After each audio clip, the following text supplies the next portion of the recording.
जय हिंद एवरीवन, मैं साहिल कुमार आप सबका डिफेंस में वेलकम करता हूं। देखो, पहले बता दे रहा हूं, इस पर्टिकुलर वीडियो में मैं पहले ये बताऊंगा कि इस बार सीडीएस एग्जाम में जो क्वेश्चन आए उनके मेन सोर्स क्या क्या थे। आपको एक एक स्क्रीनशॉट दिखेगा कि भाई ये क्वेश्चन इस पर्टिकुलर जगह से आया था। ये अब मेरा हमारे मेहनत कह लो या फिर आप लक कह लो, किस्मत कह लो, जो कहना कहो, but we got 72 direct questions. मैंने सबकी वीडियोस देखी, that is highest among any coaching platform. चाहे किसी ने 15,000 ही आपसे क्यों ना चार्ज किए हो, इस बार एक पॉकेट फ्रेंडली प्लेटफॉर्म की जीत हुई है।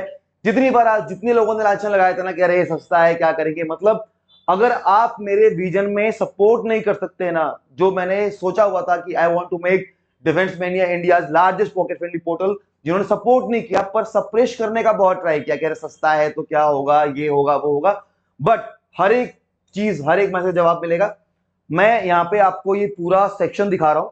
सबसे पहले आप देखोगे बायो के अंदर, अभी आपको आगे मयंक श्योर एंड शिवानी भार्गव मैम आपको मैसेज स्क्रीनशॉट ये सारा दिखाएंगे।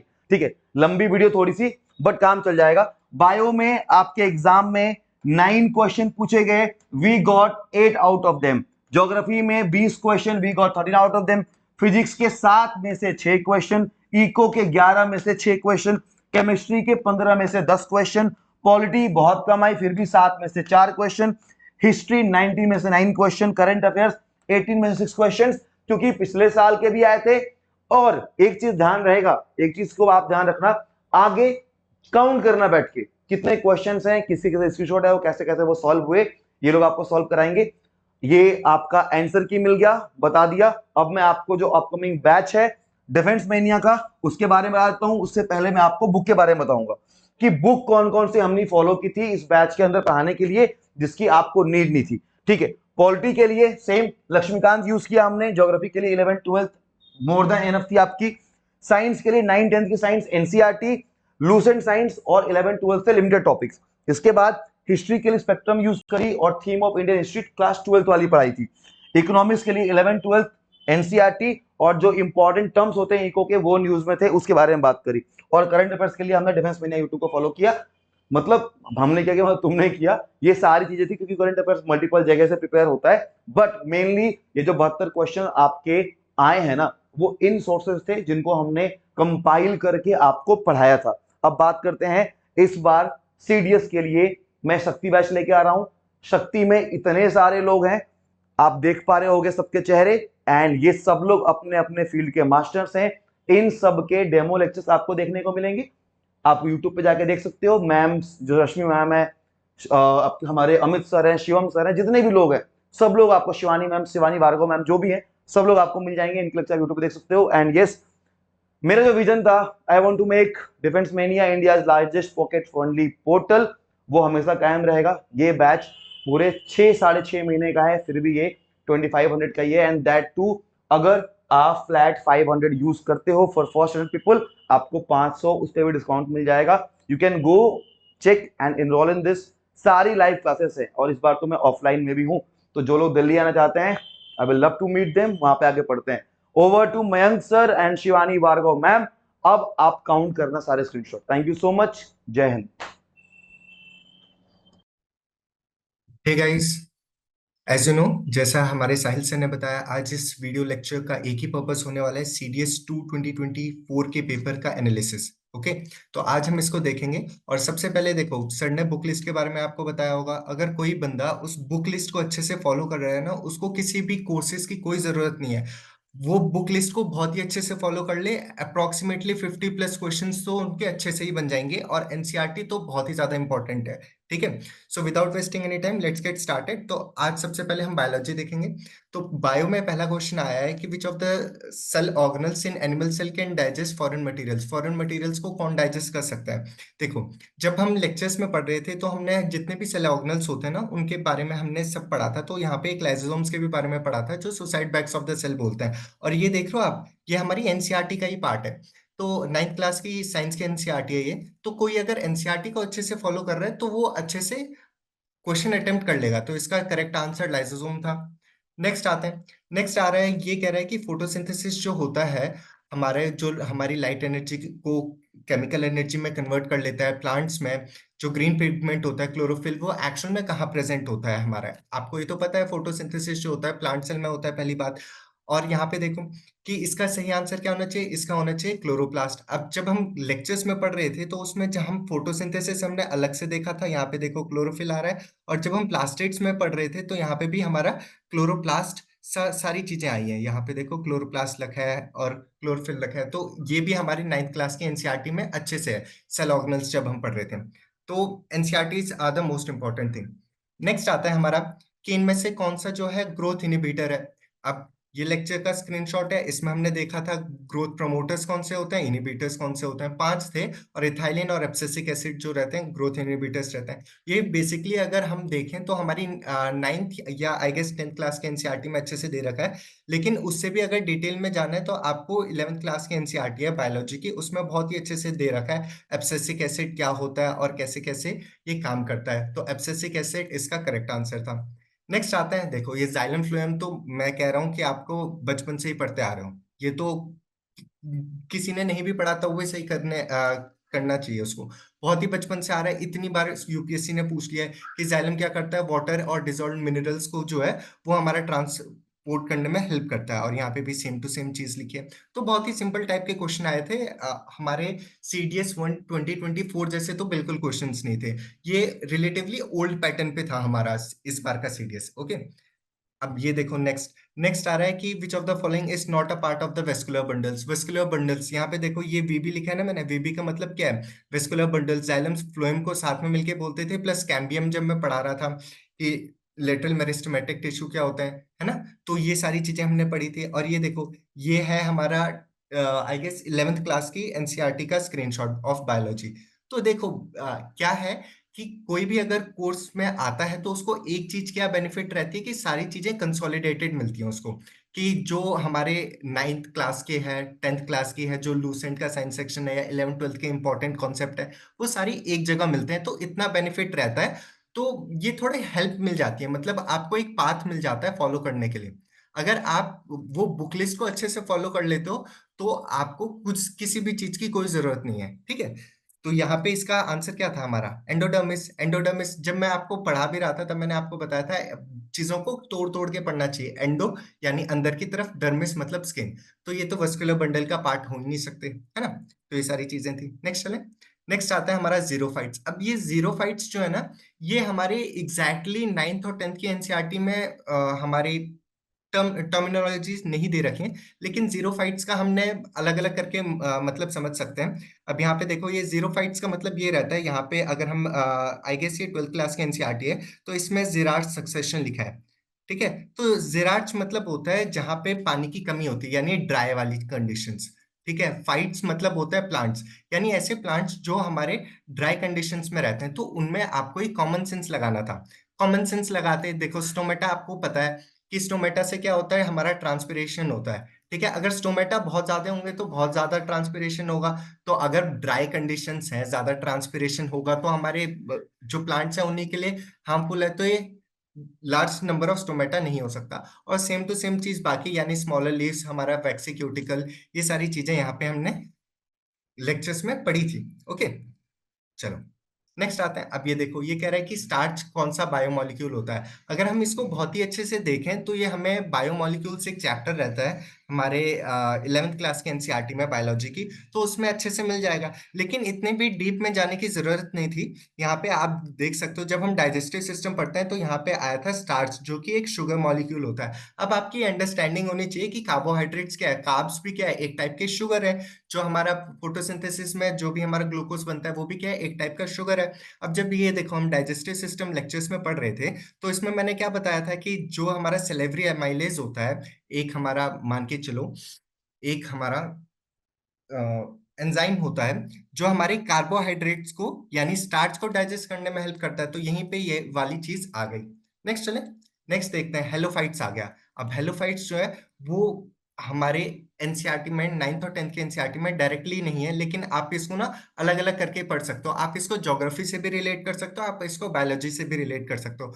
फाइट्स मतलब तो प्लांट्स होता है, और हेलो का मतलब होता है हमारा सेलाइन, सॉल्टी से मतलब होता है। अब जैसे यहाँ पे बायोलॉजी में हम देखें तो यहाँ पे है बायोलॉजिकल क्लासिफिकेशन। ये हमारे 11th क्लास में जब हम बायोलॉजिकल क्लासिफिकेशन पढ़ते हैं ना चैप्टर 2, तो उसमें आया था। मोनेरा आपने पढ़ा होगा, यहाँ पे देखो जब हम पढ़ रहे थे मोनेरा, तो यहाँ पे हमने हेलोफाइल्स डाला था। हेलोफाइल्स क्या होता है? एक्सट्रीमली ऐसे हमारे बैक्टीरिया जो हमारे सॉल्टी एरियाज में रह सकते हैं। और हेलोफाइट्स क्या होंगे? हमारे ऐसे प्लांट जो हमारे सॉल्टी एरिया में यानी सैलाइन सॉइल में रह सकते हैं। तो answer B will be the correct. यहाँ पे देख रहे हो हेलोफाइल्स। तो यहीं से सारी जो भी आपको स्लाइड्स में चीजें लेक्चर्स में पढ़ते हैं ना हम, वो सारी हमारी मोस्टली एनसीईआरटी या लूसेंट से ही निकाली रहती हैं हमने। ओके, चलो नेक्स्ट मूव करें। अब ये देखो, ये एक फिजिक्स का क्वेश्चन था। फिजिक्स में बहुत ही सिंपल, ये डायरेक्ट जो हमारे चार्ट्स है ना एनसीईआरटी में, उससे आया था कि हमारी स्पीड ऑफ साउंड जो है मैक्सिमम कहाँ रहेगी। तो मैं आपको वहां पे जब लेक्चर्स पढ़ रहे थे तो डेंसिटी का कॉन्सेप्ट पढ़ रहे थे हम, तो हमने बात करी थी सॉलिड लिक्विड गैस। और लेकिन फिर उसमें हमने ये वाला भी टेबल अच्छे से देखा था। यहाँ पे देख लो, वाटर सी वाला, जहाँ पे हमारी किसी में भी अगर हम सॉल्ट ऐड कर लेंगे तो उसकी डेंसिटी बढ़ जाएगी बेसिकली, तो उसकी हमारी स्पीड भी मैक्सिमम होगी उसमें। चलो नेक्स्ट आता है, एक्सरे कैन बी यूज्ड। अब देखो, ये जो हमारा इलेक्ट्रोमैग्नेटिक स्पेक्ट्रम है ना, इलेक्ट्रोमैग्नेटिक स्पेक्ट्रम है, इसको हमने अच्छे से देखा था। और यहाँ पे एक्सरे के बारे में भी देखा था हमने कि ये किसी भी इनसाइड बॉडी को देखने में काम आती है। तो अब यहाँ पे भी हम दोनों ऑप्शन ही ऐसे हैं जिसमें हम कोई चीज अंदर की देख रहे हैं, तो both 1 and 2 will be the correct. हम किसी क्रिस्टल्स की स्ट्रक्चर को स्टडी करने के लिए कर सकते थे, या फिर हम जॉइंट्स जो है उसको स्टडी करने के लिए कर सकते हैं यूज एक्सरेज। ओके, नेक्स्ट आता है हमारा, ये हीट ट्रांसफर पे अब क्वेश्चन आ गया। अब हीट ट्रांसफर पे ना एक मतलब ये हमारे अगर देखा जाए तो फिजिक्स 11th क्लास के फिजिक्स में भी लिखा है। यहाँ पे थर्मल प्रॉपर्टीज ऑफ मैटर हमारा चैप्टर 11 है, उसमें यहाँ पे हीट ट्रांसफर जो है, रेडिएशन, कन्वेक्शन और हमारा कंडक्शन, ये सारी चीजें लिखी हैं। अब देखो, अगर हम इतना ना डीप में जाएंगे तो दिक्कत हो जाती है हमें, इसमें ना प्रीवियस ईयर क्वेश्चन से भी हेल्प लेनी चाहिए। अब आपने देखा होगा कि अगर किसी ने सीएपीएफ का क्वेश्चन एनालाइज किया है 2024 का, तो उसमें एक क्वेश्चन आया था कि सबसे फास्टेस्ट मेथड क्या होता है हीट ट्रांसफर का। तो जब हम यहाँ पे पढ़ रहे थे तो हमने रेडिएशन पढ़ा था। तो अब आपको समझ में आ जाना चाहिए, क्योंकि हीट ट्रांसफर पे यूपीएससी क्वेश्चन पूछ रही है, तो हमारे सीडीएस में भी आ सकता है। अब सीडीएस में यही आ गया कि हमारा कन्वेक्शन का एग्जाम्पल क्या होता है। अब यहाँ पे देखो, कन्वेक्शन का एग्जाम्पल दिया था, तो बॉइलिंग वाटर जो रहता है हमारे गैस स्टोव पे रखेंगे, तो वो हमारे कन्वेक्शन का पार्ट रहेगा। यहाँ पे हमारे जो एक्चुअल मूवमेंट्स होता है ना मॉलिक्यूल्स का, वो होता है कन्वेक्शन मूवमेंट। ओके, चलो नेक्स्ट मूव करें। नेक्स्ट आता है हमारा रेनबो फॉर्मेशन। अब रेनबो फॉर्मेशन को तो बहुत ही अच्छे से हमारे एनसीईआरटीज में दे रखा है, किसी ने ढंग से एनसीईआरटी पढ़ रखी होगी तो बहुत ही इजी है। अब जब हम लेक्चर्स में पढ़ रहे थे तो उसमें भी हमने क्या पढ़ा था, हमने एक स्टेप और जाके पढ़ा था। रेनबो तो नॉर्मली आता है, हमने डबल रेनबो के भी बारे में पढ़ा था, लेकिन हमारा नॉर्मली रेनबो आ गया। तो यहाँ पे क्या कह रहा है ये, कि रिफ्रैक्शन भी होता है और इंटरनल रिफ्लेक्शन भी होता है। तो यहाँ पे देखो, 2 रिफ्रैक्शन और 1 टीआईआर होता है। यहाँ पे देख रहे हो, 2 रिफ्रैक्शन और 1 टीआईआर होता है। ये हमने अच्छे से बात करी थी, तो D will be the correct answer. Next चलते हैं। नेक्स्ट आता है हमारा प्रेसिबायोपिया। प्रेसिबायोपिया क्या होता है? नॉर्मल सी बात है, जब हम पावर ऑफ एकोमोडेशन पढ़ रहे थे तो इसमें हमने क्या चीजें देखी थी। इसमें हमने प्रेसिबायोपिया के बारे में देखा था, जो हमारी सिलेरी मसल्स होती हैं बेसिकली वो वीक हो जाती हैं, तो पावर ऑफ अकोमोडेशन नहीं हो पाता ढंग से। तो इसको हमारे एजिंग की वजह से होती है, हमारी मसल्स वीक एज की वजह से होती है, तो बी ऑप्शन सही होगा। और हमारा थर्ड ऑप्शन भी सही होगा, क्योंकि इसमें हम बाइफोकल लेंस का यूज करते हैं, यानी पास का और दूर का दोनों देखने में मुश्किल होती है। तो 2 and 3 will be the correct. First क्यों नहीं होगा? सिंपल सी बात है, जब कलर नहीं दिखते उसको तो कलर ब्लाइंडनेस बोलते हैं ना, प्रेसिबायोपिया थोड़ी बोलते हैं। यहाँ पे ये देखो, ये भी हमारी एनसीईआरटी का है, सेम टू सेम लाइंस हैं एनसीईआरटी के। तो कोई अगर एनसीईआरटी को अच्छे से फॉलो कर रहे हैं ना, तो बहुत ही इजी होता है उनके लिए क्वेश्चन पेपर सॉल्व करना। ओके, चलो नेक्स्ट टाइम। अब ये देखो, ये हमारे साउंड वेव पे फिजिक्स का एक हमारा क्वेश्चन आ गया है। अब इसमें हमने जो हमारे फॉर्मूलेज थे, स्पीड और हमारे स्पीड और वेवलेंथ और फ्रीक्वेंसी, इन सब के रिलेशन के हिसाब से हम सीधे ये वाला आंसर निकाल देते, और आंसर विल बी 0.5 सेकेंड्स। ठीक है, बहुत ही इजी इजी थे, बहुत डिफिकल्ट नहीं थे। अब यहाँ पे अब ज्योग्राफी पे आ जाते हैं। अब ज्योग्राफी पे अब देखो, क्योंकि रशिया यूक्रेन वॉर हमारी चल रही है और हमारी इजराइल हमास भी चल रही है, इन दोनों से मेरे को लग ही रहा था क्वेश्चंस आएंगे। तो हमने इजराइल हमास यानी इजराइल के सराउंडिंग कंट्रीज भी बहुत अच्छे से देखी थी, और जो डिस्प्यूटेड टेरिटरीज हैं, और हमने यूक्रेन का भी देखा था। तो यहाँ पे देखो, रशिया और यूक्रेन में कौन सा आ गया। अब ये जब हम स्टेट्स पढ़ रहे थे तो उसमें हमने यूक्रेन पढ़ा था। ठीक है, यूक्रेन के ऊपर हमने यहाँ पे ये देखो बेलारूस पढ़ा था, ये रशिया आ गया। तो Belarus will be the correct answer. ठीक है, नेक्स्ट चले। नेक्स्ट आता है, अच्छा, ये हमारा आ गया ग्लेशियर से रिलेटेड है। अब देखो, आपको ना 100% हर जगह से नहीं मिल पाएगा, आपको थोड़ा बहुत तुक्का भी मारना पड़ेगा, स्मार्ट गेसेस जो होते हैं ना वो खेलने पड़ेंगे। अब इसमें जो आप थर्ड ऑप्शन देख रहे हो ना, मैं जब आपको पढ़ा रहा था तो मैंने आपको एक चीज बहुत ही इंपॉर्टेंट बोली थी कि जेमू ग्लेशियर याद रखना, क्योंकि जेमू ग्लेशियर जो है ना ये हमारा सिक्किम में पड़ता है। ठीक है, यहाँ पे ये देखो जेमू ग्लेशियर जो है हमारा सिक्किम में पड़ता है, यहाँ पे मैंने अलग से भी बताया था जेमू ग्लेशियर सिक्किम में पड़ता है। तो ये थर्ड ऑप्शन जो है ये गलत हो जाता है, हमारा थर्ड ऑप्शन गलत हो जाता है। अब इन दोनों पे आपको रिस्क लेना पड़ता, 50-50 वाला क्वेश्चन था ये। ठीक है, 50-50 वाला क्वेश्चन था कि आप रिस्क लेते तो ठीक था, नहीं भी लेते तो ठीक था। Correct option will be option 1। Next आते हैं, नेक्स्ट है रिवर्स इन इंडिया पे क्वेश्चन। अब रिवर्स इन इंडिया पे अब ये है हमारा ब्रह्मपुत्र रिवर के बारे में। अब यहाँ पे देखो जो मानस है इसकी हमारी ट्रिब्यूटरी है, यहाँ पे ये देखो मानस है। अब ये पूथीमारी जो है ना ये बहुत ही ज्यादा इंपॉर्टेंट ट्रिब्यूटरीज नहीं है, लेकिन ब्रह्मपुत्र की ट्रिब्यूटरीज है। यहाँ पे आपको इतना रिस्क लेना पड़ता है। ठीक है, तो ऑप्शन 3 वाला जो है करेक्ट होने के चांसेस ज्यादा है, क्योंकि मानस तो है। ठीक है, फिर इसके बाद हम पढ़ते हैं बराक रिवर। बराक रिवर जो है ये हमारी मेघालय से निकलती है, नहीं ये मणिपुर से निकलती है हमारी, मणिपुर से निकलती है। यहाँ पे देखो जब मैं आपको समझा रहा था कि हमारी पद्मा कैसे बनती है, मेघना कैसे बनती है, तो यहाँ पे मैंने बराक रिवर के भी बारे में आपको बताया था। ओके, तो ये चीज है। तो ऑप्शन पहला गलत हो जाता, तो हमारा ऑप्शन 2 और 3 will be the correct option. चलो नेक्स्ट मूव करते हैं। अब ये क्लाउड्स पे क्वेश्चन आया। अब देखो ये जो है क्वेश्चन है ना ये बहुत ही ज्यादा डायरेक्ट क्वेश्चन नहीं है, लेकिन मेरे हिसाब से अगर मेरे को करना रहता है तो मैं इसको अपनी अंडरस्टैंडिंग के बेस पे कैसे करता मैं ये बताता हूँ। अब ये कह रहा है कि क्यूमुलोनिम्बस क्लाउड्स, ये हमने क्यूमुलोनिम्बस क्लाउड्स पढ़े थे जब हम कह रहे थे कि ये ऐसे क्लाउड्स होते हैं जिनकी वर्टिकल जो रहती है डिस्ट्रीब्यूशन वो बहुत ज्यादा रहता है, यानी ये लोअर ट्रोपोस्फेयर से अपर ट्रोपोस्फेयर तक अच्छे से मिलते हैं। तो ये वाली चीज थी। अब यहाँ पे देखो, अब ये जो है निम्बोस्ट्रेटस, निम्बोस्ट्रेटस हमने लो क्लाउड्स में पढ़े थे, तो लो क्लाउड्स, और एल्टो, एल्टो हमने मिडिल क्लाउड्स में पढ़े थे। साइरोक्लुमनस हमने हाई क्लाउड्स में पढ़े थे, साइरोक्लुमनस। तो इन सबको मैं हटा देता, मैं अपने अकॉर्डिंग अगर कर रहा होता तो ऑप्शन ए, क्योंकि ये थोड़ा अजीब सा है तो मैं ऑप्शन ए पे ही जाता। अब इतना थोड़ा बहुत आपको ना पेपर सेटर के माइंडसेट से भी देखना रहता है कि उसने क्या सोच के इसको सेट किया होगा। ओके, चलो नेक्स्ट मूव करें। नेक्स्ट आता है हमारा रामसर वेटलैंड साइट्स, जो यूनियन टेरिटरीज ऑफ इंडिया में नहीं है। अब इसमें भी जो हमने पढ़ा था इंपॉर्टेंट लेक्स जब पढ़ रहे थे, उसमें हमने तासो मोरूरी और वूलर लेक देख लिया था। अब पॉइंट कैलिमेर और हुकेरा वेटलैंड नहीं देखा था, इसमें भी आप 50-50% खेल सकते थे। और बी जो है ये है हमारी तमिलनाडु में, तमिलनाडु में, तो उस पे कर सकते थे आप आंसर। ठीक है, अब इतना खेलना रहता है। आप ऐसा सोचोगे कि मैं 50-50 वाले खेलूंगा ही नहीं एकदम, तो बहुत ही ज्यादा डिफिकल्ट हो जाता है। 50-50 वाले हमेशा अटेम्प्ट करने चाहिए। ओके, अब ये नेक्स्ट क्वेश्चन है हार्डले सेल पे। हार्डले सेल पे जो हमने बात करी थी, अब इसमें हमने बात करी थी कैसे जितने भी सेल्स हैं वो काम करते हैं। ठीक है, कि जितने भी सेल्स हैं वो कैसे काम करते हैं, तो ये हमने बात करी थी हार्डले सेल्स के बारे में, और ये विंड पैटर्न को बताने में हेल्प करता है। ये थर्मल सर्कुलेशन की वजह से आता है, ये हमने बात करी थी। हमारे कुछ डायनामिक की वजह से भी चलते हैं, तो ये भी हमने बात करी थी। तो option A will be the correct option. अब नेक्स्ट आता है हमारी ओशन करेंट्स पे।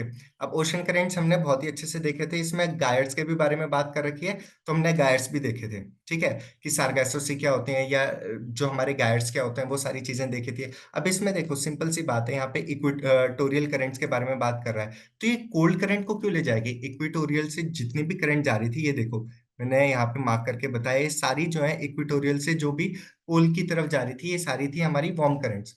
तो option 2 will be incorrect, false होगा, तो C option will be correct option.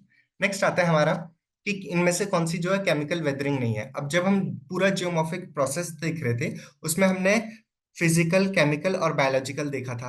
उसमें केमिकल में देखो हमारा एसिड था, हमारा ऑक्सीडेशन था, हाइड्रोलाइसिस था।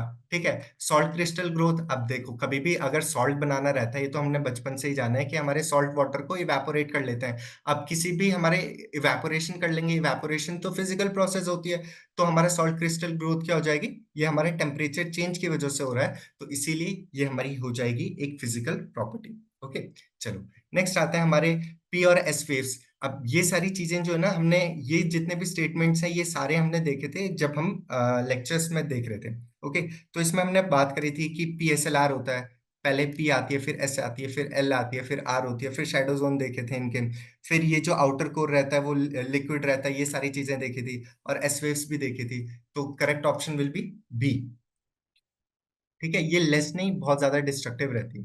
ओके, चलो नेक्स्ट मूव करें।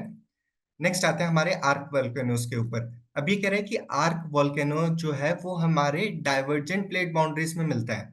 अब ये देखो, जब मैं प्लेट मार्जिन्स पढ़ रहे थे हम सारे, तो उसमें हमने देखा था कन्वर्जेंट में, यहाँ पे देख रहे हो वॉल्केनिक आर्क बन रहे थे, कन्वर्जेंट में वॉल्केनिक आर्क बन रहे थे। तो पहला ऑप्शन ही गलत हो गया, पहला ऑप्शन गलत, पहला ऑप्शन गलत। अब थर्ड ऑप्शन को देखते हैं कि sum of the highest volcanoes earth are और आर्क टाइप। हाँ, इतना ये थोड़ा एंडीज में हमने जब देख रहे थे रिंग ऑफ फायर के पास, ठीक है, तो वहां पे भी आते हैं। तो option B will be the correct, 2 और 3।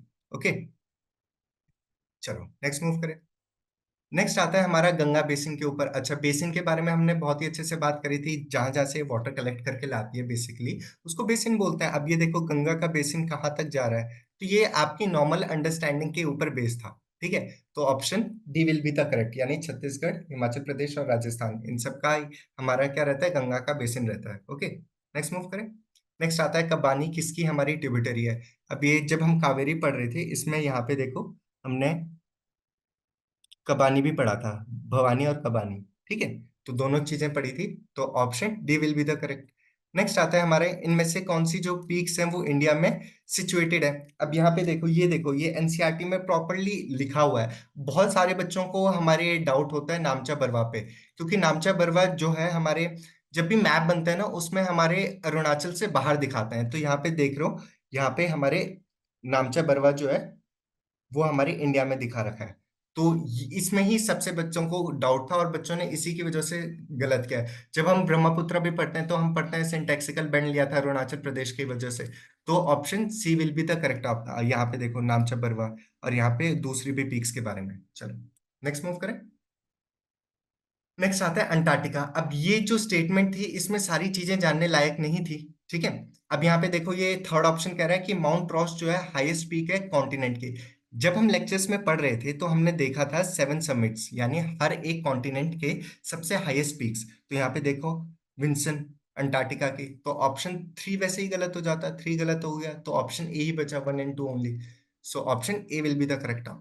नेक्स्ट आता है हमारा इकोनॉमिक्स शुरू हो जाती है। अब यहाँ पे देखो इकोनॉमिक्स में सबसे पहले आ रहा है कि 12th 5 ईयर प्लान। अब 5 ईयर प्लान में बहुत सारी चीजें आती है, लेकिन वो ही पढ़ना रहता है जो इंपॉर्टेंट रहता है। यहाँ पे देखो 12th 5 ईयर प्लान में ज्यादा कुछ चीजें नहीं लिखी है, इसका हमने थीम लिखी थी, faster more inclusive and sustainable growth. तो a option will be the correct. Next आते हैं हम कि इनमें से कौन सी जो चीजें वो बैलेंस ऑफ पेमेंट्स में नहीं आती कैपिटल अकाउंट के। ठीक है, अब ये देखो बैलेंस ऑफ पेमेंट जब बच्चे पढ़ रहे थे कैपिटल अकाउंट में हमारी एफडीआई, ये देखो फॉरेन डायरेक्ट इन्वेस्टमेंट्स, और हमारी एक्सटर्नल असिस्टेंस ये देखो, और हमारी कॉमर्शियल बोरिंग्स, यहाँ पे सारी चीजें होती हैं। इनविजिबल्स नहीं होते, क्योंकि इनविजिबल्स हमारे करंट अकाउंट में आते हैं। सर्विसेज क्या होती है, इनविजिबल ट्रेड होता है ना, तो वो हमने चीज पढ़ी थी। ठीक है, तो सर्विसेज हमारी इनविजिबल रहती है, तो option C will be the correct option. Next आते हैं हमारे ह्यूमन डेवलपमेंट इंडेक्स। इनमें से कौन सी चीज इंक्लूड नहीं रहती। अब यहाँ पे ये छोटे छोटे कॉन्सेप्ट होते हैं जो बार बार आते हैं। अब ये ह्यूमन डेवलपमेंट इंडेक्स पढ़ रहे थे, इंडिकेटर्स में हमने यहाँ पे ये देखो life expectancy at birth, mean years of schooling, expected years of schooling, लेकिन हमने मोर्टेलिटी रेट के बारे में नहीं पढ़ा था, और जीएनआई पर कैपिटा के बारे में पढ़ा था, मोर्टेलिटी रेट नहीं होता। तो option D will be the correct answer. अब नेक्स्ट आता है हमारे नॉर्मल गुड्स के बारे में। अब ये जब हम टाइप्स ऑफ गुड्स पढ़ रहे थे उसमें हमने नॉर्मल गुड्स के बारे में पढ़ा था।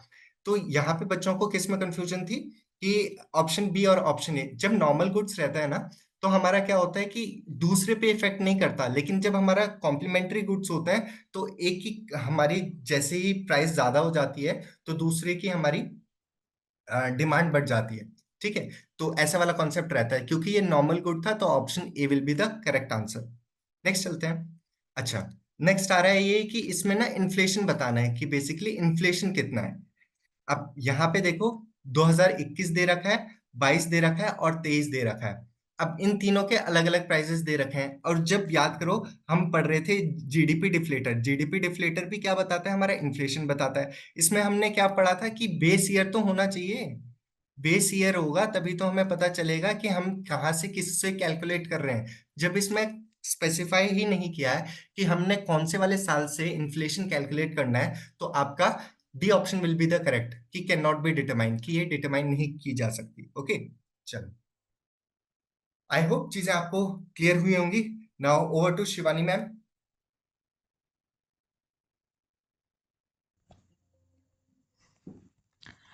Hello everyone. तो जैसा कि आपने देखा कि कितने सारे क्वेश्चंस जो हैं जो आपको पहले सर ने बताए, ज्योग्राफी, इकोनॉमी, साइंस के सेक्शन से आए हुए हैं जो आपको क्लास में पढ़ाए हैं। चलो अब नेक्स्ट जो मैंने पढ़ाया हुआ है उस पर डिस्कस कर लेते हैं। वहाँ से कौन कौन से ऐसे क्वेश्चंस हैं जो डायरेक्टली आए हुए हैं।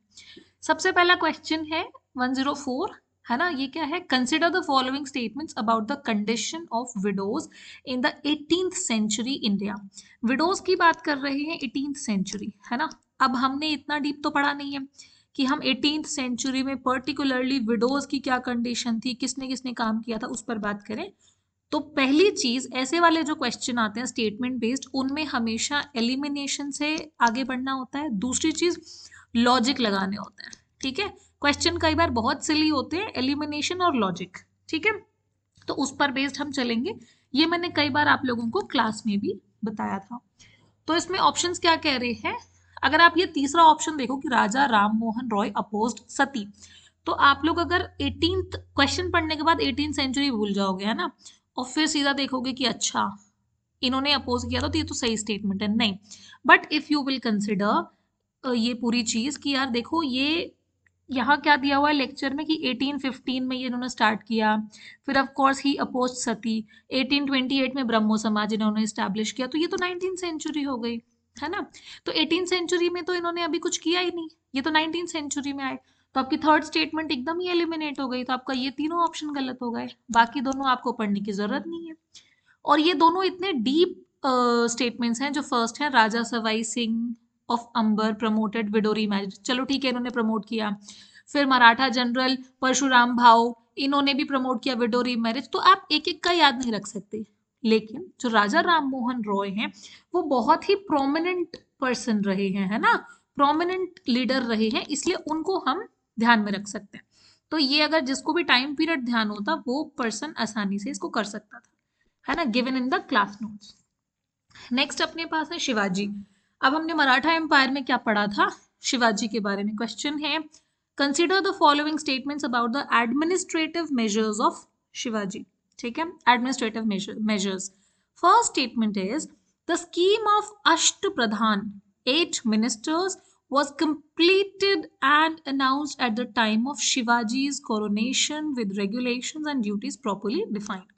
अब यहाँ पर अष्ट प्रधान की बात कर रहे हैं। आप ये जो लेक्चर मैंने कराया था इसमें देखो, he was assisted by a council of ministers called Ashta Pradhan Mandal. ठीक है, each minister was directly responsible to Shivaji, no collective responsibility.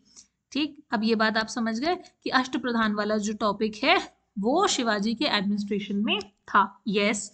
फिर दूसरा है कि Shivaji introduced Marathi in place of Persian. अब ये वाले जो स्टेटमेंट्स होते हैं यहाँ पर थोड़ा सा हम लॉजिक लगा सकते हैं। अगर आपको मालूम है कि फर्स्ट स्टेटमेंट सही है तो ये ऑप्शन तो नहीं हो रहे। अब आप बचे 50-50 में, है ना। 50-50 में, अच्छा नहीं सॉरी, सेकंड का देखना है। फर्स्ट तो आपका सही है ना, फर्स्ट आपका सही है, तो ओनली 2 नहीं है।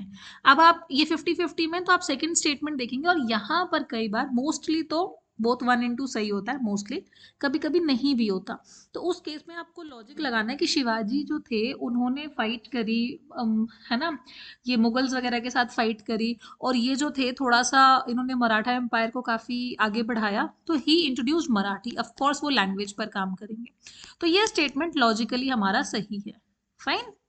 बाकी फर्स्ट स्टेटमेंट के लिए आपको क्लास नोट्स ने हेल्प की। उसके बाद नेक्स्ट है हमारे पास, ये तो क्रोनोलॉजी बेस्ड है, तो क्रोनोलॉजी मैंने हर एक जो भी मिशन वगैरह पढ़ाया था या जो भी मूवमेंट पढ़ाई थी उसमें टाइमलाइन दे रखी थी, है ना। जैसे लखनऊ पैक्ट हमारा आया, ये लखनऊ का जब कांग्रेस की मीटिंग हुई थी 1916 में, 1916।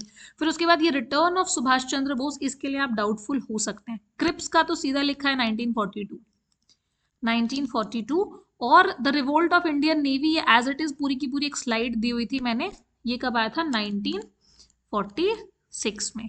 ठीक है, तो और ये जो सुभाष चंद्र बोस आए थे, ये आए थे 1921 के अराउंड। अगर इस वाले सेंटेंस को आप छोड़ दो तो उसके बाद ये तीनों भी जो हैं वो आपको ऑप्शन नंबर सी दे देंगे, है ना। तो this was also kind of very basic question, अगर आपको क्रोनोलॉजी ढंग से मालूम है तो। नेक्स्ट आ जाओ, कैबिनेट मिशन प्लान देख लेते हैं। कैबिनेट मिशन प्लान कब आया था कि 1946 में। It was a proposal made by British government. क्यों आया था ये? ताकि जो आईएनसी और मुस्लिम लीग के बीच में डेडलॉक है उसको रिमूव करने के लिए, है ना। और कि किस तरीके से इनकी कैबिनेट बनेगी, किस तरीके से ये लोग अपना कॉन्स्टिट्यूशन बनाएंगे, ये सारी चीजें उस टाइम पर डिस्कस हो रही थी। तो it was sent to India 1946 to negotiate the transfer of power with the Indian leaders. ये तो आप यहीं से देख लो, फर्स्ट स्टेटमेंट जो यहाँ है ना। तो हमारी फर्स्ट स्टेटमेंट सही है, तो ऑप्शन सी हम काट देंगे। ये जो जिसने भी पेपर किया है बहुत अच्छा किया है, ये काट देंगे, फर्स्ट हमारी सही है ना। अब सेकंड देख लेते हैं। It propose the 2-tier federal plan while considering the largest measures of regional autonomy. ये स्टेटमेंट थोड़ी सी सही हम इसको मान लेते हैं क्योंकि उस टाइम पे 3-tier नहीं आया था, है ना। फिर there was to be federation of provinces. अब फेडरेशन ऑफ प्रोविंसेस थी ऑफ कोर्स, क्योंकि ये बोला था कि इंडिया जो है वो यूनियन ऑफ स्टेट्स है। तो ये सारी चीजें मैंने क्लास में बताई हुई हैं, ठीक है। अगर या तो नोट्स में गिवन है या फिर मैंने खुद से मतलब बोल के बताई है। और फोर्थ ये कह रहा है कि हर एक इंडिविजुअल प्रोविंसेस को क्या दिया गया, एक ऑटोनॉमी दी गई और उनको क्या करना था, उनकी कुछ पावर्स को सरेंडर करना था, है ना। They were allowed to form regional unions to which they could surrender some of their powers by mutual agreement. Logic देखो, अगर आपको ये पता है कि 1946 में आया तो पहली स्टेटमेंट सही है। बाकी ये उस दौरान जो चीजें चल रही थी उनसे रिलेटेड है ना। तो इसमें मान लेते हैं कि हमारा 1 2 3 4 सारे सही है, ठीक है। ऐसे वाले क्वेश्चन आपको लाइन टू लाइन कहीं नहीं मिलेंगे, यहाँ पर आपको थोड़ा बहुत लॉजिक लगाकर ही चलना पड़ेगा, ठीक है। थोड़ा बहुत अजम्पशन, गेस वर्क, एलिमिनेशन, ये सारी चीजें हेल्प करती हैं। फिर ये तो सीधा सीधा है। जब मैं आप लोगों को मेन रूलर्स जब मैंने पढ़ा दिए, उसके बाद लास्ट में 5-6 स्लाइड्स में मैंने बचे हुए जो अलग अलग रीजन्स में छोटे छोटे किंगडम्स उस टाइम पे फ्लरिश कर रहे थे वो 3-4 स्लाइड्स में कवर किया था, है ना। तो उसमें उड़ीसा में आए थे गजपति डायनेस्टी। तो ये सीधा लिखा है Gajapati, the name of a powerful dynasty in Orissa. तो आपको ऑप्शन 1 मिल गया। तो मतलब ये नहीं है और ये नहीं है, इन दोनों में से कोई होगा, है ना। अश्वपति और नरपति ये हमने मतलब रायाज ऑफ विजयनगरा, ये तो मैंने आपको विजयनगर एम्पायर में पढ़ाया हुआ है, तो हम इसको भी थोड़ा बहुत मान सकते हैं। हाँ ठीक है, नरपति जो थे वो रायाज ऑफ विजयनगरा थे। और अगर आपको फर्स्ट और थर्ड मिल गया तो आप 1 2 3 बता सकते हैं। बाकी गजपति तो फॉर श्योर दिया है, यहाँ पर देख लो किंगडम ही पूरा दिया हुआ है, ठीक है। बाकी कुछ और टाइप के भी क्वेश्चन आए, काफी डीप क्वेश्चन आए हैं कि मान लो अहोम के टाइम पर मैंने अहोम किंगडम भी, जैसे यहाँ पर ये गिवन है उसी तरीके से अहोम किंगडम भी कवर किया था, पर उन्होंने इतना इन डीप पूछा कि कौन सी मेटल कास्टिंग वगैरह होती थी या क्या होता था, बहुत डीप फीचर पूछा। तो इतना ज्यादा यूजुअली आज तक यूपीएससी के पैटर्न में मतलब ऐसे नहीं पूछते थे, मेन जो डायनेस्टीज हैं उनका पूछते हैं। पर इस बार उन्होंने थोड़े से अनटच्ड एरियाज को भी कवर किया हुआ है ना। फिर चलो आ जाओ, ये देख लेते हैं नेक्स्ट जो है हमारा वो क्या है, कौन सी स्टेटमेंट इसमें से करेक्ट है। अब यहाँ पर आप सबसे पहले छोटी छोटी स्टेटमेंट्स देख लिया करो ताकि वो एलिमिनेट ढंग से हो पाए। India was granted dominion status in 1932। ये देख लो, ये कितना ब्लंडर स्टेटमेंट है कि India was granted dominion status in 1947, तभी तो देश आजाद हुआ था। तो सेकंड स्टेटमेंट तो हमारी गलती है, ये पूरा रॉन्ग हो गया ये, है ना। अब कौन सी बची, फोर्थ और 1 and 4। फोर्थ देख लेते, सॉरी पहले फर्स्ट देख लेते हैं। During the second round table conference held in London 1931 the British government refuse to accept the basic nationalist demand for freedom. यहाँ देखो सेकेंड राउंड टेबल कॉन्फ्रेंस 1931, और ये क्या है, after the failure of second round table conference. Second मतलब इसका failure की बात कर रहे हैं कि ये फेल हो गया था, तो ये वाली स्टेटमेंट हमारी सही है। फर्स्ट स्टेटमेंट अगर सही है तो फर्स्ट और फोर्थ दोनों सही है। और दूसरा कह रहा है the civil disobedience movement was started with the breaking of salt laws. Gandhi ji ने जब सॉल्ट लॉ ब्रेक किया था दांडी मार्च, तो उसके बाद ही ये कंटिन्यू हुआ था, सिविल डिसोबीडियंस मूवमेंट। ठीक है, तो ये समझ पा रहे हैं किस तरीके से एलिमिनेशन पे काम कर रहा है। फिर नेक्स्ट, ये वाला एक क्वेश्चन नोट्स में कवर नहीं हुआ था क्योंकि मॉडर्न एडमिनिस्ट्रेशन हमने पढ़ा था, पर ये काफी और ज्यादा इन्होंने डीप में पूछ लिया, बाकी चीजें हमने कवर करी थी मौर्य की। ठीक है, तो इसका आप आंसर बस ये देख लो 1, 3 एंड 4। ये जो द्वारिका है ये चीफ ऑफ द आर्मी नहीं होते, बाकी ये बाकी सही है।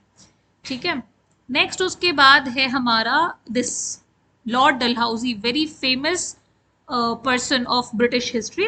तो which kingdom was described by Governor General Lord Dalhousie as a cherry that will drop into our mouth one day? देखो ये एज इट इज स्टेटमेंट्स नहीं पढ़नी होती हैं, पर लॉजिक लगाना होता है, लॉजिक है ना, कि कौन कौन सी उन्होंने, देखो डॉक्ट्रिन ऑफ लैप्स लाए थे वो, और भी कई सारी पॉलिसीज लेकर आए थे जिससे उन्होंने जो भी एरियाज हैं उनको कैप्चर किया था। झांसी को तो डॉक्ट्रिन ऑफ लैप्स से किया था, है ना, और दिल्ली तो बाद में आता है। बाकी अवध, ग्वालियर और सतारा वगैरह यहाँ पर मैंने दिए हैं, है ना। तो अगर आप डॉक्ट्रिन ऑफ लैप्स हटा दें तो उसके बाद क्या बच रहा है, अवध। बेसिकली अवध के लिए इन्होंने इंतजार किया था कि अवध के जो नवाब थे, जो बेगम थी और उनके जो बेटे थे, वो ज्यादा केपेबल नहीं थे, है ना, केपेबल नहीं थे, इस वजह से वो वेट कर रहे थे कि चलो ठीक है, एक ना एक दिन तो हम इनका जो वो है किंगडम है उसको टेक ओवर कर लेंगे, और बाद में उन्होंने किया भी था। ठीक है, ये फॉल्स रीजंस देकर, तो ये क्वेश्चन आप कर सकते थे। फिर नेक्स्ट आ जाओ, केमिस्ट्री देख लेते हैं। केमिस्ट्री में भी जितनी भी क्लासेस मैंने ली उसमें से ये भी हुआ है कि एक एक स्लाइड में 2-2 क्वेश्चन फंसे हैं, है ना, या एक एक पीपीटी में 3-3, 4-4 क्वेश्चन फंसे हैं, काफी ज्यादा। तो आइसोटोप्स के बारे में मैंने बताया था, हैविंग द सेम एलिमेंट, है ना, मतलब उसका एटॉमिक नंबर सेम होगा बट डिफरेंट न्यूट्रॉन्स होंगे। तो मतलब क्या है कि नीचे बेस में जो नंबर लिखना है वो सेम होगा। अब इन्होंने क्लोरीन के लिए पूछा है, क्लोरीन का सिंबल Cl होता है पर इन्होंने C कंसिडर किया है, तो कोई बात नहीं, वैसे C कार्बन का होता है। तो क्लोरीन का नंबर है 17, तो ये तो है, यस, बट बाकी ये नहीं है क्योंकि नीचे नंबर डिफरेंट है, ये भी नहीं है और ये भी नहीं। अगर आप क्लोरीन का देखो तो वो 35 और 37 होंगे, इस तरीके से होगा, ये उसके आइसोटोप्स बनते हैं। सिंबल में ये कुछ भी यूज कर सकते थे, एक्स यूज कर सकते थे, whatever they wanted to they can, है ना। बाकी एग्जाम्पल्स मैंने किसके दिए हैं, हाइड्रोजन, कार्बन, ऑक्सीजन, यूरेनियम वगैरह, ये सारे आइसोटोप्स हैं। और पीरियोडिक टेबल में मैंने आपको नंबर भी याद करवाए थे, है ना, अलग से वैलेंसी चार्ट वगैरह दिए हुए थे, तो उससे वी कैन फिगर आउट कि क्लोरीन का नंबर क्या है, 17। फाइन। फिर उसके बाद नेक्स्ट, हाँ ये देखो पीरियोडिक टेबल में, यहाँ पर मैं आप लोगों को समझा रही थी, एक सुनाया था एक्सपेरिमेंट कि सोडियम जो है वो इतना हाईली रिएक्टिव होता है कि उसको हवा में नहीं छोड़ सकते, वरना वो तुरंत हवा में आती फायर कैच कर लेगा, मतलब ऑक्सीजन से रिएक्ट होते ही उसमें आग लग जाएगी। इसलिए सोडियम को हम केरोसिन ऑयल वगैरह में स्टोर करते हैं डार्क कलर के कंटेनर में। ये सारी कहानी मैंने क्लास में बताई हुई है। क्वेश्चन क्या कह रहा है, which one among the following metals is not stored under oil. तो सोडियम तो करते हैं, है ना, रुबीडियम करते हैं, पोटेशियम करते हैं, ये सब बताया। These are highly reactive. Okay, तो उसके बाद किसको नहीं करते, लिथियम को। वैसे नॉर्मल केस में अगर लॉजिक लगाओ तो बहुत ज्यादा लिथियम आयन बैटरीज वगैरह चल रही है ना, तो अगर ये इतने ज्यादा रिएक्टिव होंगी तो इनको बैटरीज में नहीं यूज करेंगे, है ना, उनके लिए कुछ स्टेबिलिटी चाहिए, तो इस वजह से this option can be the right one. ठीक है, चलो ठीक है, अब नेक्स्ट क्वेश्चन पे बढ़ते हैं। ये तो क्वेश्चन एकदम एकदम ही फेवरेट टाइप का आया। मैंने आपको एक स्लाइड दी थी जिसमें 4 ऑप्शन दिए हुए थे, है ना, मतलब 4 केमिकल्स के नाम दिए हुए थे, plaster of Paris, bleaching powder, baking soda and washing soda. As it is question आए, एज इट इज, मतलब यही चारों के बारे में पूछा है, और ये इनके केमिकल नेम, ये फॉर्मूला और ये यूज। इस पर सिंगल सिंगल स्लाइड भी मैंने दी थी, ये देखो, ये सिंगल सिंगल स्लाइड है, प्रॉपर रिएक्शन वगैरह दिया हुआ है, हर किसी के बारे में बताया है। तो ये तो मतलब यही है चेरी ऑन केक। ठीक है, किसको क्या बोलते हैं, ब्लीचिंग पाउडर को कैल्शियम ऑक्सीक्लोराइड, बेकिंग सोडा को कैल्शियम बाइकार्बोनेट, है ना, वॉशिंग सोडा को क्या बोलते हैं, कैल्शियम कार्बोनेट 10 वाटर। ये देखो, ये वॉशिंग सोडा 10 वाटर। और उसके बाद क्या, प्लास्टर ऑफ पेरिस क्या है हमारा, ये है calcium sulphate half water, plaster of Paris. ये देखो, कैल्शियम सल्फेट हाफ वाटर, सारी चीजें समझ रहे हो कितनी बड़ी हेल्प होती है जब एक एक क्वेश्चन फंसता है क्लास के नोट से। फिर next we have very common, ये तो एलिमिनेशन से हो जाता। मैंने आपको बताया हाइड्रोजन हैज 3 आइसोटोप्स, कौन सा स्टेटमेंट सही नहीं है ये पूछ रहा है। तो हाइड्रोजन के 3 आइसोटोप्स देख लो, एक स्लाइड से 2 क्वेश्चन आए हैं, ठीक है, आइसोटोप से 2 क्वेश्चन आए हैं, तो ये स्टेटमेंट सही है। फिर oxygen is use to burn fuel in rocket engine in spacecraft. अगर आप लोग करंट अफेयर्स पढ़ रहे हैं रेगुलरली तो आपको पता होगा कि अभी जो फ्यूल जाता है रॉकेट वगैरह के लिए, तो उसमें वो लोग ऑक्सीजन और हाइड्रोजन को कंबाइन करते हैं स्पेस में, रॉकेट्स में, ठीक है, तब जाके उनको फ्यूल वगैरह की तरह यूज करते हैं। तो ये तो वहां से स्टेटमेंट आ रही है। और नाइट्रोजन को हमने पढ़ा हुआ है ऑक्सीडेशन वाले चैप्टर में, ऑक्सीडेशन रिडक्शन वाले में, कि रैंसिडिटी से बचाने के लिए हम नाइट्रोजन यूज करते हैं।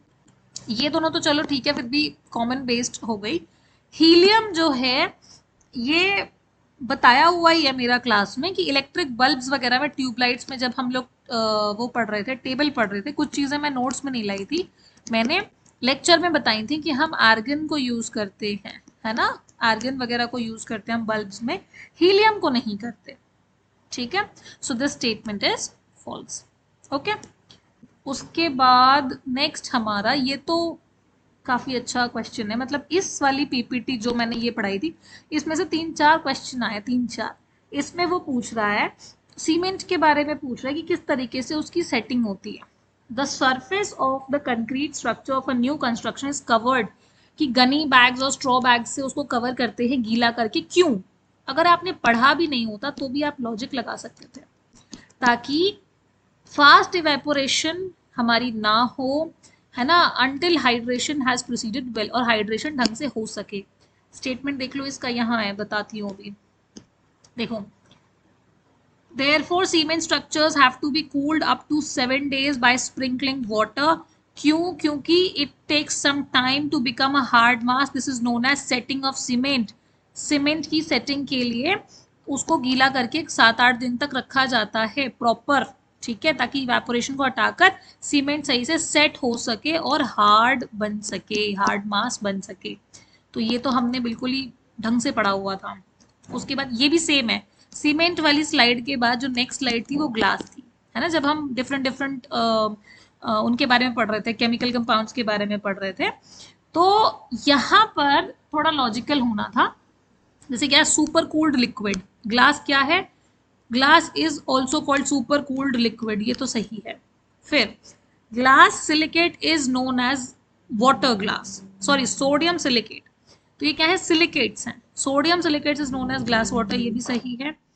नेक्स्ट कह रहा है coloured glasses can be made by adding different colouring materials. इसके लिए नोट्स की क्या जरूरत है, कलर ऐड कर दो तो कलर्ड ग्लासेस बन जाएंगे। इसके बाद मैंने आपको एक फोटो दिखाई थी जिसमें बहुत कलरफुल ग्लासेस थे, उसमें उनके अलग अलग नाम भी लिखे हुए थे, तो ये तीनों सही है। तीसरा क्या कह रहा है, crystallinity develops on cooling of the molten mass of the glass, मतलब molten mass of the glass को जब आप क्या करते हैं, कूल करते हैं, तब वो क्रिस्टलिनिटी बनती है, नहीं ये गलत है, ठीक है, क्रिस्टल्स नहीं बनते उसके, ठीक है, वो सुपर कूल्ड लिक्विड होता है सिलिकेट्स का, और molten mass of the glass नहीं होता है, वो सिलिकेट्स होते हैं, ठीक है। तो ये हमारा क्या है, गलत है, उसको यूनिफॉर्मली कूल किया जाता है, cooled slowly and uniformly, and this process is known as annealing. अगर एनीलिंग का क्वेश्चन आता तो आप कर पाते, ठीक है। एंड डिफरेंट एडिशन में produce by different coloured glasses, ये देखो डिफरेंट कलर्ड ग्लासेस ऐड कर करके, तीनों स्टेटमेंट्स हैं यहाँ पर। फिर नेक्स्ट जब हम एटम वगैरह पढ़ रहे थे तब मैंने आपको बताया था पीरियोडिक टेबल में भी हर चीज़ जो डिपेंड करती है वो एटॉमिक नंबर से उनको नंबरिंग दी हुई है, लेकिन डिपेंडिंग ऑन देयर इलेक्ट्रॉन्स उसकी वजह से उनकी केमिकल प्रॉपर्टी डिसाइड होती हैं। मान लो जो हमारी इनर्ट गैसेस हैं जिनका जो लास्ट शेल है जो कंप्लीट हो रखा है ना, उसमें कोई जगह ही नहीं है इलेक्ट्रॉन को शेयर करने की, तो इस वजह से वो मोस्ट स्टेबल रहती हैं एंड लेस रिएक्टिव रहती हैं, ठीक है। और जो बाकी के हमारे ग्रुप्स हैं या पीरियड्स हैं उनमें नंबर ऑफ इलेक्ट्रॉन्स पूरे नहीं होते उनके लास्ट शेल में, इसलिए वो रिएक्ट करते हैं। तो इस वजह से it depends on the number of electrons, ठीक है, वो क्या डिसाइड करते हैं, केमिकल प्रॉपर्टीज, यहाँ पर लिखा भी हुआ है ना, इलेक्ट्रोनेगेटिविटी इलेक्ट्रॉन्स की वजह से होता है, और एटॉमिक नंबर जो है वो प्रॉपर्टीज डिसाइड करते हैं, और एटॉमिक नंबर मतलब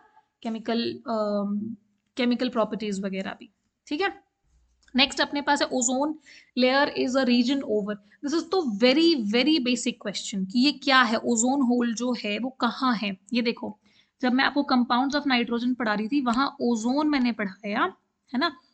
अच्छा, ये ऑक्सीजन, ऑक्सीजन के अंदर मैंने आपको लिक्विड ऑक्सीजन और ओजोन पढ़ाया। यहाँ पे लिखा है chlorofluorocarbon deplete this ozone layer. ठीक है, क्वेश्चन क्या है, ओजोन होल किस वजह से होता है, ये अंटार्कटिक रीजन में हो रहा है और क्लोरोफ्लोरोकार्बन गैसेस की वजह से, कार्बन डाइऑक्साइड की वजह से नहीं, आर्कटिक में नहीं है, अंटार्कटिका में है। करंट अफेयर्स आपको साथ में अपडेटेड रखने पड़ेंगे, तभी जाकर आप क्या कर पाएंगे प्रॉपरली इनको कंप्लीट, मतलब साइंस पढ़नी है, हिस्ट्री पढ़नी, कुछ भी पढ़ना है, करंट अफेयर्स के साथ आपको पढ़नी पड़ेगी, तभी आप चीजें एलिमिनेट कर सकते हैं। ठीक है, तो ये तो एज इट इज लाइन है। नेक्स्ट क्या है, potassium nitrate is not used. यहां देख लो, मैं बताती हूँ, पूरा पोटेशियम नाइट्रेट की जरूरत नहीं है, अगर पोटेशियम को भी देख पा रहे हैं तो। फर्टिलाइजर और गन पाउडर, यहाँ देखो, ये जो हमारा क्या है नाइट्रेट है या अमोनिया वगैरह, अमोनिया छोड़ दो, आप नाइट्रोजन के कंपाउंड पर जाओ तो फर्टिलाइजर और एक्सप्लोसिव्स में यूज हो रहा है, ये दोनों चीजों में यूज हो रहा है। मेडिसिन में भी ये यूज हो रहा है क्योंकि पेस्टिसाइड्स वगैरह ये सब कुछ बन रही हैं। प्रेजर्वेटिव ऑफ मीट प्रोडक्ट्स के लिए नहीं होगा यूज, ठीक है, बस इसके लिए नहीं होगा। फर्टिलाइजर में है, जहां पर एन बन रहा है, मतलब नाइट्रोजन जहां आ रहा है, तो समझ जाओ कि पोटेशियम नाइट्रेट बन सकता है। ठीक है, तो ये थोड़ा सा लॉजिकल था, डायरेक्ट एज इट इज नहीं था। फिर अगला आपका पॉलिटी का देख लो, ये मैंने पढ़ाते टाइम भी बोला था कि यहाँ से क्वेश्चन जनरली नहीं आते हैं, लेकिन फिर भी मैं एक स्लाइड लेकर आई हूँ क्योंकि एक बार इन्होंने 2019 या 20 में एक बार पूछा था इससे क्वेश्चन, तो इसलिए मैं एक ही स्लाइड में लेकर आ गई थी कि स्पेशल प्रोविजंस जो हैं कुछ स्टेट्स को दिए हुए हैं और वो आर्टिकल 371 में ही है, अल्फाबेट ABCDEFG इस तरीके से। तो आपको स्टेट याद करनी पड़ेगी as per the article number, ठीक है, अल्फाबेट नंबर। तो इसमें देख लो, ये क्वेश्चन बहुत बड़ा है, आप पढ़ लेना, पर इसमें देखो, अगर स्पेशल पावर किसी भी स्टेट को दे रहे हैं तो वो रिलीजियस के बेसिस पे दे रहे हैं, है ना, उनकी कस्टमरी प्रैक्टिसेस कैसी हैं, सोशल प्रैक्टिसेस कैसी हैं, लैंड वगैरह नेचुरल रिसोर्सेज का किस तरीके से उनको यूज करना है, ये वाली ऑटोनॉमी जो है वो उनको दी हुई है। लेकिन सिविल और क्रिमिनल जस्टिस की बात जहां पर आएगी तो वो वाली जो प्रोसीजर्स हैं या जो कंडक्ट है वो किसके हाथ में है, वो गवर्नमेंट के हाथ में है। ठीक है, वो आप उसके लिए ऑटोनॉमस पावर वहां के लोगों को नहीं देंगे, स्पेशल प्रोविजंस नहीं देंगे। तो लॉजिकली भी ये हो जाता। अच्छी बात ये है कि इन्होंने ये नहीं बोला कि मिजोरम मतलब मिजोरम ऑप्शन में नहीं है, इन्होंने ऑप्शन में लॉजिकली क्वेश्चन दिया हुआ है। अगर वो देते कि 371G किस स्टेट से रिलेटेड है, तब आपको ये सारी स्टेट्स याद करनी पड़ती है ना। तो क्वेश्चन उन्होंने पूछा है डिफिकल्ट, पर लॉजिकल है, कर सकते थे, है ना, बिना ये स्लाइड के भी कर सकते थे, पर क्लास में हमने किया हुआ है। फिर आ जाओ नेक्स्ट क्वेश्चन हमारा। नेक्स्ट क्वेश्चन क्या है कि सिटीजनशिप अमेंडमेंट एक्ट, जब मैं पढ़ा रही थी थर्ड लेक्चर पॉलिटी का, उसमें मैंने बताया था कि ये जो है यहाँ से क्वेश्चन आएगा ही आएगा। और क्वेश्चन क्या कह रहा है कि which of the following areas has been exempted from the purview of the citizenship amendment act 2019, किस एरिया को हटाया हुआ है। सिक्स्थ शेड्यूल में मैंने पढ़ाया था कि असम, त्रिपुरा, मेघालय और मिजोरम, ये 4 स्टेट्स हैं, इनको जो है स्पेशल ऑटोनॉमी दे रखी है, स्पेशल प्रोविजंस हैं अंडर सिक्स्थ शेड्यूल। और ये जो फोटो मैं लेकर आई थी इसमें देखो लिखा हुआ स्टेट्स विद एग्जेम्पशन, ये इससे छुप गया है वीडियो वगैरह जो है, पर यहाँ देखो 6 शेड्यूल जो लिखा हुआ है ना, ये यही कह रहा है, ये पूरा पैराग्राफ ही यही कह रहा है कि 6th शेड्यूल इस एरिया, इस बिल को या इस एक्ट के अंडर नहीं आता है। ठीक है, बाकी लद्दाख में हो सकता है, जम्मू एंड कश्मीर में हो सकता है, सिटीजनशिप अमेंडमेंट एक्ट के प्रोविजंस एप्लीकेबल हैं, 5th में भी है बट 6th में नहीं है। ठीक है, बिल्कुल थर्ड स्लाइड है ये इस पीपीटी की। फिर नेक्स्ट 2 क्वेश्चंस जो हैं वो लॉजिकल हैं, उसको उस पे हमने डिस्कस किया था पर नोट्स में नहीं है। देखो, Who among the following stated that a just society is that society in which ascending sense of reverence and descending sense of contempt is dissolved into the creation of a compassionate society? तो society की बात और just society की बात, equality की बात ज़्यादातर किसने करी थी? भीमराव अंबेडकर ने, कॉन्स्टिट्यूशन बनाते टाइम। ठीक है, तो हम इस पर थोड़ा ध्यान दे सकते हैं कि मतलब चलो logically we can do it.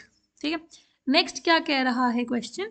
इस बार पॉलिटी पूछी भी बहुत कम है और जो भी पूछी है वो बहुत ही उन एरियाज को उठाया है जो पहले कभी नहीं उठाए गए, अनटच्ड एरियाज, है ना, या करंट अफेयर बेस्ड। जैसे ये जो था वो करंट अफेयर बेस्ड था, सिटीजनशिप अमेंडमेंट एक्ट, और क्वेश्चन नंबर 39 जो है वो भी करंट अफेयर बेस्ड है क्योंकि हमारे लॉज आए हुए हैं, क्रिमिनल लॉज। तो उस पर आया कि भाई क्रिमिनल लॉ जो है वो किसका सब्जेक्ट है? तो वो स्टेट सब्जेक्ट नहीं है, ये तो भाई पार्लियामेंट ने लॉ बनाया है। 3 लॉज जो पास किए हैं उनको जो रिन्यू किया है ना, क्रिमिनल लॉज को, न्याय संहिता, साक्ष्य संहिता, ये कुछ कुछ जो लाए हैं वो पार्लियामेंट लेकर आई है, तो it is not a state subject. ये तो फर्स्ट ऑप्शन तो सीधा हटा दो। फिर उसके बाद code of civil procedure falls under concurrent, yes concurrent में होता है। ठीक है, और ये क्रिमिनल लॉ वगैरह भी क्या है, कंकरेंट में है, और सिविल प्रोसीजर और बाकी जितने भी प्रोसीजर्स हैं वो भी कंकरेंट में है। ठीक है, तो इस तरीके से फर्स्ट तो हमारी एक्सक्लूसिवली रॉन्ग हो गई। जो करंट अफेयर पढ़ रहा है उसका पॉलिटी और साइंस, ज्योग्राफी सब कुछ स्ट्रॉन्ग है।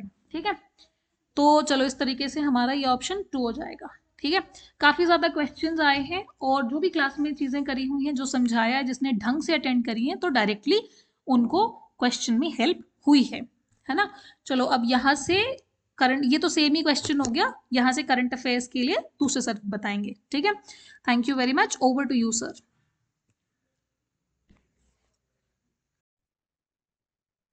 ओके, नाउ हमने काफी सारे क्वेश्चंस ऑलरेडी डिस्कस कर लिए। अब ऐसे कुछ क्वेश्चन, जब हम यूट्यूब की क्लासेस चल रही थी डिफेंस मीडिया पे, तो हमने लास्ट 6 मंथ्स के करंट अफेयर्स जब सर करवा रहे थे, तो इसमें कुछ कुछ एक्स्ट्रा चीजें आई थी जो आपको हेल्प करी एग्जामिनेशन में।